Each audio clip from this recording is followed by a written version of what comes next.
Ce matin, nous allons continuer une étude particulière et nous voyons dans le livre de Matthieu, chapitre 16, nous lisons le verset 19.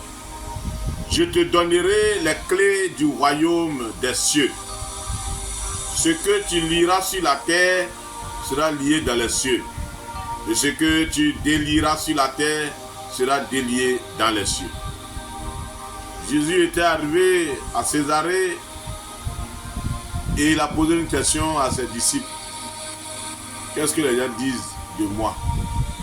Qui disent-ils que je suis? Les uns disent que tu es Jean-Baptiste, d'autres disent que tu es Élie, d'autres encore disent que tu es Jérémie, ou d'autres disent un autre prophète. Et Jésus leur a posé la question, ça c'est ce que les autres disent. Vous qui êtes avec moi tous les jours, qui dites-vous que je suis? Je suis qui pour vous? Pierre, toujours lui, il est prompt à répondre, a pris la parole. Il dit, tu es le Christ, le Fils du Dieu vivant. Alors Jésus lui a dit, tu es heureux. Parce que c'est quand tu as donné cette réponse, mais la réponse ne vient pas de toi. Elle ne vient pas de ta chair, elle ne vient pas de ton sang, elle ne vient pas de ton intelligence, elle ne vient pas de ta connaissance, elle ne vient pas de ton expérience. Mais c'est le Père qui l'a révélé. Comme tu es disponible pour les choses du Père, tu es Pierre. Et sur cette pierre, je bâtirai mon église. Et le diable ne pourra rien contre. Les portes du séjour des morts ne prévaudront pas contre cette église. Alors il a ajouté, comme je bâtirai mon église sur toi, je te donnerai les clés du royaume des cieux. Ce que tu as lié sur la terre sera lié dans les cieux. Ce que tu as délié sur la terre sera délié dans les cieux. Je voulais qu'on parle des clés du royaume. Quand nous partons louer une maison, le signe que la maison nous est donnée en location, c'est les clés qu'on nous donne. Le propriétaire nous donne les clés. Et pour entrer dans la maison, il y a une porte. Et il y a plusieurs clés. Pour certaines portes, il y a d'abord le poignet. Quand tu appuies net, ça s'ouvre. Tu rentres. Des fois, tu appuies le poignet, mais il y a une autre clé, il faut l'ouvrir. Des fois, il y a 2, 3 clés. Il y a même des crochets qu'on met. Il y a plusieurs clés. Mais nous allons voir particulièrement 3 clés. Qui sont les clés essentielles pour entrer par la porte qui accède au royaume des cieux. Nous allons voir cette première clé, très importante, dans le livre de Jean, chapitre 14.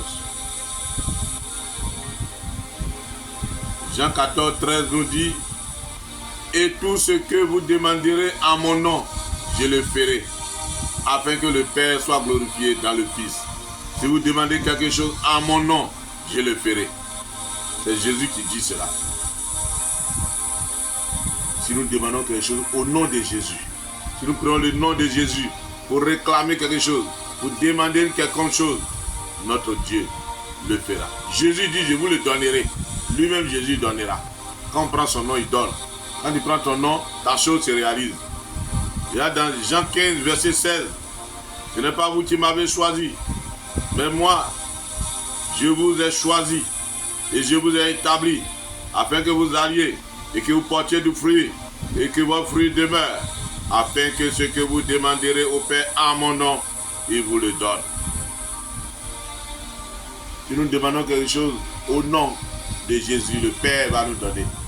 Si nous remplissons certaines conditions, comme il nous a choisi, si nous partons porter du fruit et que le fruit demeure, tout ce que nous allons demander au Père, au nom de Jésus, il va donner. Donc le nom de Jésus amène Jésus lui-même à nous donner ce qu'on lui demande. Le nom de Jésus amène le Père à nous donner ce que nous lui demandons. Le nom de Jésus est un nom par lequel beaucoup de miracles se réalisent. Nous allons voir par la suite des exemples dans les jours à venir. Comment le nom de Jésus peut débloquer beaucoup de situations dans nos vies. Dans Jacques chapitre 1, au verset 22, il dit,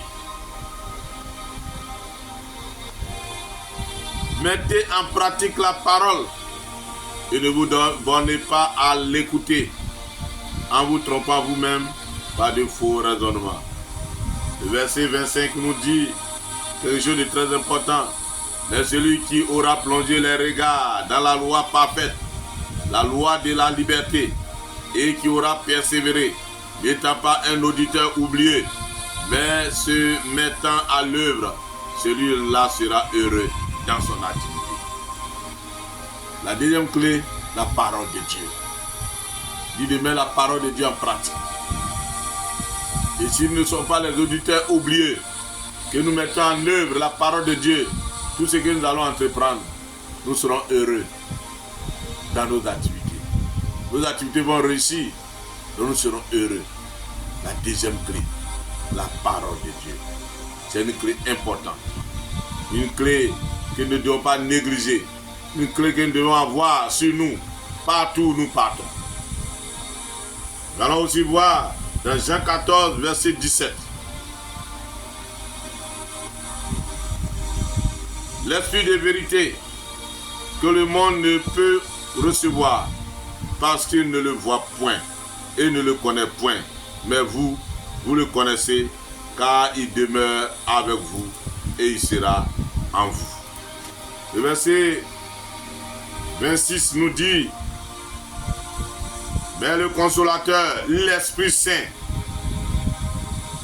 que le Père enverra en mon nom, vous enseignera toutes choses et vous rappellera tout ce que je vous ai dit. La troisième clé, le Saint-Esprit. Le Saint-Esprit est une importante clé pour nous. Il dit, il est avec nous. Il est en nous. Il va nous rappeler les choses que Jésus nous a enseignées. Et il va nous enseigner les choses que nous ne connaissons pas. Il va nous dire toute la vérité. Comme ça, on l'appelle l'esprit de vérité. Bien-aimé, tu as besoin des clés pour que la puissance de Dieu se manifeste à travers toi. Tu as besoin des clés. Le nom de Jésus, la parole de Dieu et le Saint-Esprit. Parce que tu vas lier les choses sur la terre, ils seront liés dans les cieux. Tu vas les délier sur la terre, ils seront déliés dans les cieux. Mais tu as besoin des clés. Que Dieu nous bénisse et que la main de l'Éternel soit sur nous. Pour que nous puissions avoir ces clés et savoir les utiliser. Au nom de Jésus, nous allons prier. Notre Père, nous te bénissons parce qu'aujourd'hui tu nous montres la voie par laquelle nous devons avoir le grand pouvoir de lier, de délier, de délivrer, de proclamer des paroles sur la vie des gens. Et ces paroles vont avoir effet sur la terre et dans les cieux. Ce qui est bloqué dans les cieux sera débloqué. Et ce qui est bloqué sur la terre sera débloqué. Et ta grâce va abonder dans la vie des gens. Que les miracles se fassent, les prodiges se fassent. Il nous faut la clé. Le nom de Jésus, la parole de Dieu et le Saint-Esprit. Comment est-ce qu'ils opèrent? Nous verrons dans les jours à venir. Seigneur, merci de ce que tu nous donnes ces clés. Merci de ce que tu nous permets de marcher avec ces clés. Merci de ce que tu nous les donnes gratuitement. Parce que tu nous donnes une mission. Et nous voulons accomplir la mission avec ces clés que tu nous donnes. Active-les. Permets que nous soyons à la bonne porte et que nous ayons la bonne clé pour l'ouvrir. Au nom de Jésus. Merci, Roi de gloire. Merci, Éternel. Parce que tu es vivant. Et tu veux nous envoyer à une autre dimension, à l'autre bord, avec les clés appropriées devant les portes qu'il faut. Au nom puissant de Jésus. À toi l'honneur et la gloire, notre Père. Et que ton nom soit célébré par l'action que tu nous amènes à faire. Au nom de Jésus. Amen.